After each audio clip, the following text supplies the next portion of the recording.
ایک صحابی آئے اسلام لانے کے لیے، مسلمان ہونے کے لیے، عمر بن عاص رضی اللہ تعالیٰ عنہ، خالد بن ولید بھی ساتھ تھے، ایک اور صحابی بھی تھے، 3 مکہ کے عظیم لوگ نبی کائنات صلی اللہ علیہ وسلم کی خدمت میں آئے کہ مسلمان ہو جائیں۔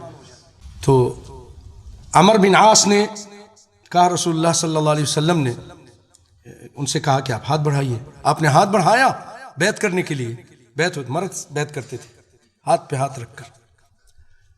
عمر بن عاص نے اپنا ہاتھ کھینچ لیا۔ عمر بن عاص رضی اللہ تعالی عنہ، جنہوں نے مصر کو فتح کیا، بہت بڑے صحابی، بہت بہادر، انہوں نے اپنا ہاتھ کھینچ لیا۔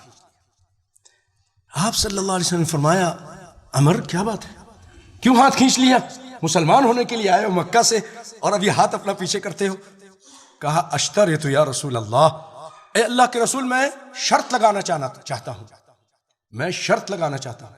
آپ نے فرمایا، تشترط بماذا، کون سی شرط لگانا چاہتے ہو؟ کہا، اللہ کے رسول، میں نے بہت نقصان پہنچایا ہے آپ لوگوں کو، اسلام کو، صحابہ کرام کو، مسلمانوں کو، جنگوں میں آپ کے مقابلے میں آتا تھا، یہ بڑے بہادر قسم کے لوگ تھے، میں مارتا تھا، بہت نقصان پہنچایا میں نے اسلام کو اور مسلمانوں کو۔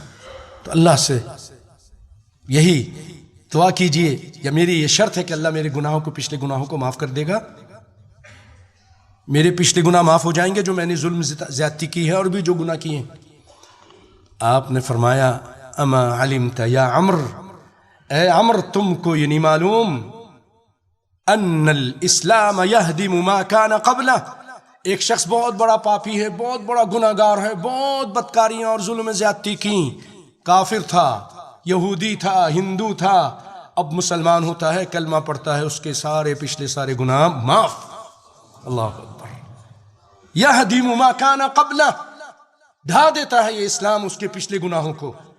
یہ حدیث ہے، خوشخبریاں ہیں۔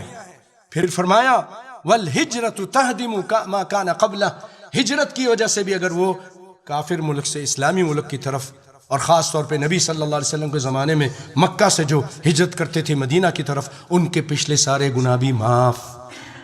اور اسی طرح والحج یہدم ما کان قبلہ، حج کی وجہ سے بھی پچھلے سارے گناہ معاف۔ اللہ اکبر۔ حج بہت بڑی چیز ہے، ابھی آپ سنیں گے کہ اس کے کتنے فضائل ہیں، کتنا اجر و ثواب ہے۔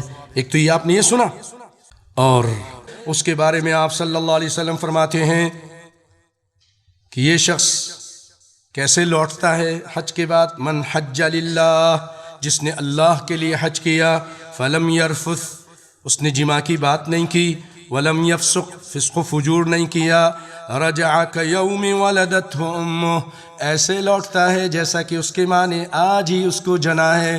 ایک بچہ بیبی بورن ہوتا ہے، دنیا میں آتا ہے، کیا اس کے اوپر کوئی گناہ ہے؟ یہ حاجی بھی اس بیبی کی طرح ہے، کوئی گناہ نہیں، سب معاف۔ اللہ اکبر۔ بھائیو پھر جلدی کرو، اس کے پاس اس کا شوق پیدا کرو۔ یہ روایت بخاری کی ہے۔